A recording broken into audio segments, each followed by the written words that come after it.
All right, what's going on, ladies and gentlemen, boys and girls, children of all ages? Welcome back to the gamer section where we do this for the gamers, by the gamers. And right now we have an interview with our special guest. Let's let him introduce himself. Hey, I'm John DRAISEY. How's it going? Right. So he's got a brand new game that he's actually working on, you know what I'm saying? But we're going to get into the meat and potatoes. But we got to find out who is John, right? So my first question for you, my good sir, is what was the first game that you've played that made you fall in love with video games? It was Spyro the Dragon for PS1.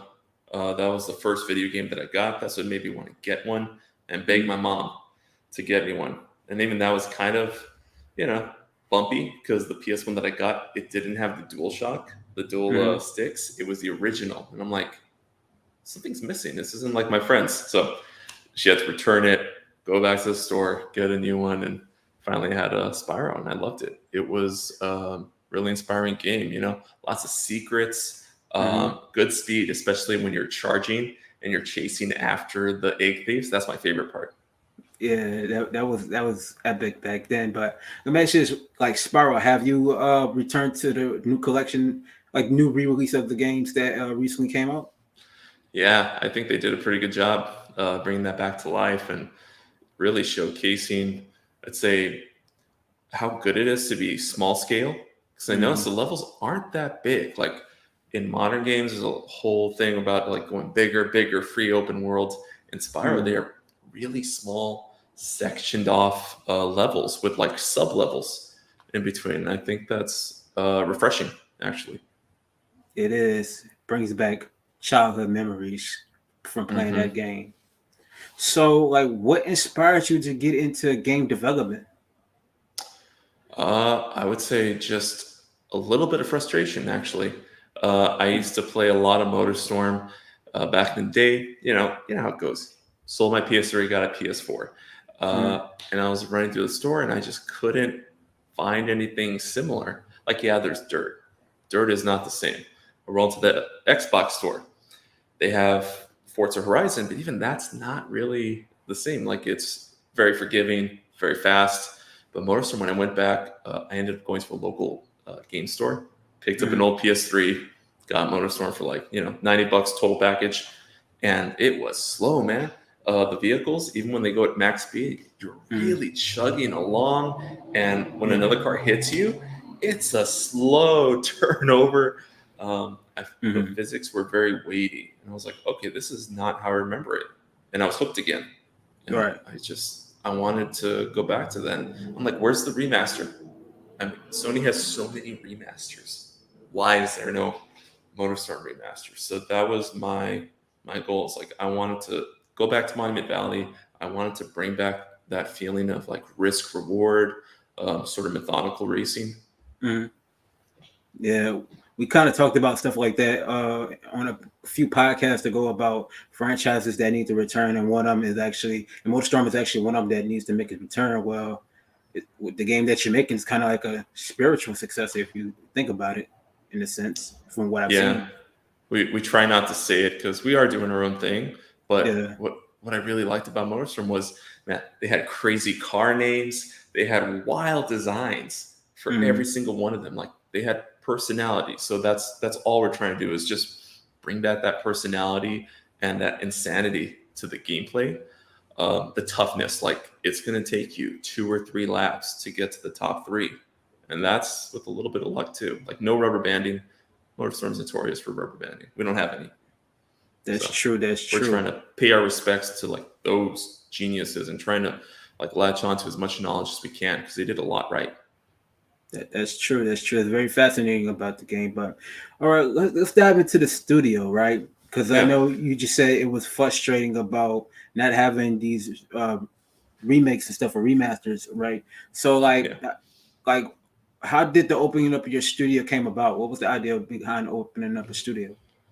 I didn't even plan to open a studio. I just wanted to make something. And so a couple of my friends who do game related tasks, like one does vehicles, the other one does environment tech. I know someone who does like project management and a composer. I know a guy who has his own rock band. I just thought about him. Like, I know these people let me make a demo and just see if they're interested, because I don't like to pitch something unless I know that it's feasible. So I spent some months on just pure like little pieces of programming, basic blockout meshes. I'm like, am I capable of doing this? Because I did a mobile game like 8, 9 years ago. So I'm Right. rusty, but I remember Unity. So went back to familiar territory. And when I showed them and told them like, I would love to do this, they were all in. So right now it's all just kind of volunteer basis. Everyone's putting in their work, and ultimately we're all just going to share the earnings for the game. That's how it's set up. But we Okay. have a contract programmer who is just getting paid a la carte, and that's the reason for the Kickstarter, is actually to pay him feature by feature. It's a bit like going to a car repair shop. Like they open up your car and they don't know what is going to work or not work necessarily. Like sometimes you got to rip it apart.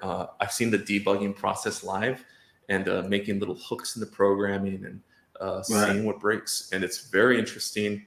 It's pretty expensive because he has a day rate, but he is definitely doing great work whenever we can get a new feature in.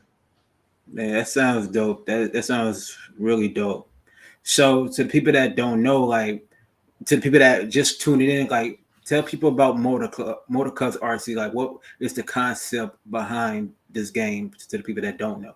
Sure thing. So what I wanted to do is create this fantasy setting where, say, bears have taken over. I'd say they like to go out in the summer, have fun, and part of their summer activity is just racing these RC vehicles.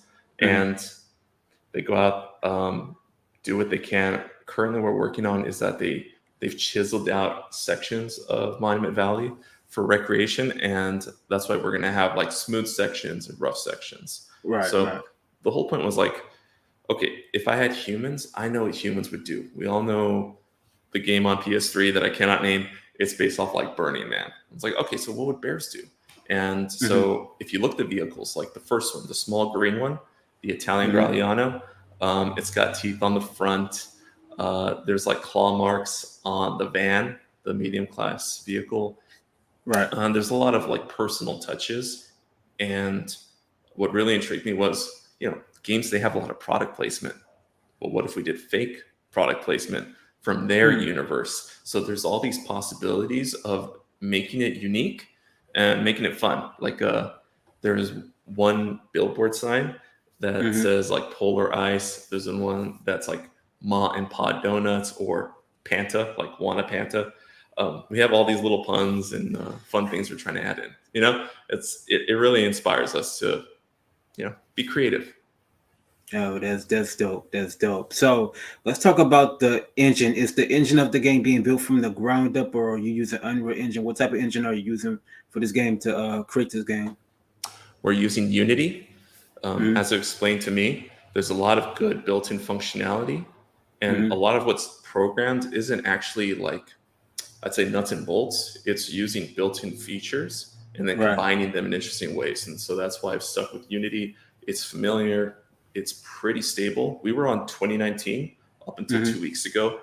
I got a lot of requests to support Mac M1 natively, and I did see like there's next-gen console support. So we upgraded to 2021 Unity, and I gotta say, it runs faster. It looks better. It's a win all around. We love it. Wow. The Unity engine. A lot of people have been saying about the Unreal Engine 5 is the marquee engine that they're using, but from what you just said, the Unity engine is about to be, it's going to compete with Unreal Engine, and I think this game is going to showcase that for sure. Yeah, especially the universal render pipeline, which we're using. It can keep up. It's a really pared back version that's meant to be like Nintendo Switch to PS4 to PS5 compatible. So it doesn't push the visuals too hard. But that's not really our goal. We're not going for like the best visuals. We're going for like good design, good visual communication. And like you look at Uncharted 4, that's a PS4 game, a base PS4 game. And it looks fantastic even to this day. So we're trying to do a lot with a little, and really make it look good forever. So Unreal Engine 5 is sexy. It's cool. We would like to use it in the sequel and test it out. But for now, we're sticking with what we know, and that way we can make our deadline. It sounds fascinating. So, within this game, though, how is the difficulty in this racing game different from any other racing games out there? Oh, we're just more punishing. Other racing games, they will put, those little lines on the road that say, drive here, don't drive there. We don't do that crap. They have AI that rubber bands and tries to keep the action close to you. And while that is really fun, the only downside is that no matter how bad you are, you always feel like you're potentially losing with just one, or like winning. Like, it doesn't feel as earned. That was one complaint I had about the first MotorStorm. Like, I could be in first place for most of the race, and if I screw up just once near the end, it's over. I got to restart because the action was so close to me, artificially close. Once you're in the top 5 in our game, it actually gets a little empty. That's the only concern we have right now, which is, once you're a leader, you don't really see the action. Something we're kind of bouncing around is like, well, should we have like a mirror? But that's not 100% realistic. So we're trying to think of clever ways. Like, something that Crash Bandicoot did a lot was showing you your destination a few times throughout the level. And we notice when we keep the levels like smaller and actually looping around, you can see the competition coming around the corner that you just did. So we just have to find clever ways of keeping up that anxiety, even when you're in first place. Right. So I got 2 questions, but I'm gonna mold it into one big question. Right. Let's do it.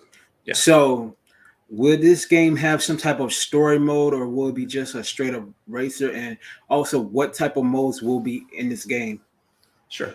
There's going to be single player arcade, single player time trial, and there is a 2-player vertical split screen mode. It is local only. We do not have online. We are sticking with what we know and what we can do with 6 people. And it's local split screen, just like the old days. There is no story. We do have a story planned for a sequel, but we'll share it when it's ready. But for this, just classic arcade fun. Okay, that sounds cool. That sounds cool. So, speaking of Kickstarter, right? So, basically, you started a Kickstarter to actually fund this game, though. So, what type of goals is actually in this game for the game to be elevated onto another level and stuff like that? Sure. So currently, as is, the game could ship. We just don't have the content ready yet. We're still designing levels, and we're going to need until at least December to finish. The reason that I said March is we might slip past our internal December deadline to like January. So I'm just keeping a safe buffer, and it would be fine. I think the game is still fun as is. What the Kickstarter does is allow us to afford content unlocking. Right. That's a whole new system where we want to have tickets. So you have events, sub-events, and as you finish like 3-4 races in a group, then you can earn a new car. You can earn the next round of levels. So we just want to keep the party going in that case, and make sure we have additional content to fill those hours. Nothing paid, no paid DLC. Whatever DLC that we're going to do, it's just going to be in the game for you to unlock with additional tickets. That's something I liked with like a Motorcub Rc. They had a lot of additional free content, and I was playing that for a year. Well, it sounds like from this what you just said right here. Yeah. A lot of people is gonna be playing this game and getting all the DLC they possibly can with this game. Sounds like. Yeah, we're planning a Halloween event for 2023. Our vehicle artist, she's huge on Halloween. She's been dying for a video game Halloween event, and so she's got big plans just for that one. So I figured, every 6 months, maybe we can have like a whole series of like events for the game with a little bit of content here and there, month to month. Yeah. That'd be fun. That sounds amazing about this game. I'm actually excited about it, though. Yeah, thank you. Wow. Well, I always ask people, ask all the developers that I interview this question. Yeah. And this is basically the $1 million question for everybody that's tuning in and for all the developers out there. I mean, this is pertaining to you too. All right. So the people want to know is, why should we want to play this game? Why should we buy this game? I would say to be transported, to basically have a lot of fun and a lot of challenge. The same way like people want to play a Rubik's Cube. That's this game. We're designing every level so that depending on the vehicle class you have, small, medium, large, Titan, there's an ideal route for you. This ties into your previous question about the Kickstarter. Currently, we have a single waypoint system where all the vehicles, they share the same waypoint. They follow the track generally the same way. What I want, and this is a big upgrade, is having split waypoints depending on the vehicle class, and the ability for cars to jump between waypoints depending on whether a route is blocked. Something that we've sort of talked about is like, what if a boulder fell on a track that's used by the smaller vehicle classes, like up high? Would they even know? Because currently the AI, it's going to follow what it's told. So I need AI that's actually smart enough to make a decision and see, this route is blocked for me. I'm kind of screwed down there, but I can't go any further. So you know what? Switching waypoints. It's something invisible behind the scenes. I think it's going to make the game really cool. Okay. So question, like, when would this game be releasing? What platforms will it be on? Currently just PC and Mac. That is all we have planned as part of our Kickstarter stretch goals. We do have Linux and PS5 as stretch goals once it reaches $100,000 in backing. Ideally, I'd like to get to those, even if the Kickstarter doesn't make it. You know, it's a gamble. It may not work out, but we definitely want to get into PlayStation hands. Yeah. Xbox is more of a review process. They have to approve it. And so we've shown them the game previously with the December build. It didn't make it through. We got some feedback. I'd like to try again this summer with all the upgrades that we have and hopefully all the programming complete. Okay. So hopefully the goal, I'm going to tell you like this. We over here at the Gamer Section hope that this game actually reaches all of its goals and then some. We hope that this game get into a lot of hands everywhere. I'm trying to figure what the sound was. Oh, that's a motorcycle out the window. It's a busy street. Okay, understandable. But like we over here, like, seeing the game, we definitely are sold on this game. We hope that it actually get all the goals achieved, fulfilled, so it can get to everybody's hands, not just on PC but on consoles everywhere, because this game is up and coming. We need more racings for this generation, and this game should be a part of what's going on with this generation as far as racing games, and that's a fact. So last but not least, where can they actually find you at right now on social media? Oh, you can just find us on Twitter. If you search Motorcubs, we will come right up. Okay. Yeah. And also the link will be in the description below for the Kickstarter. Make sure y'all donate. You know what I'm saying? This is going to be a game to actually watch out for this generation alone. You feel me? Yeah. So yeah, we want to make a statement. Definitely. Absolutely. So that does it for this interview, folks. To the people that will be watching this later, y'all definitely stay tuned. Link will be in the description below for all the social medias and everything, and also the Kickstarter. Make sure you like, share, comment, subscribe. Hit the notification bell for when we drop new content. Thank y'all and have a good day. All right. Thank you for your time. No problem.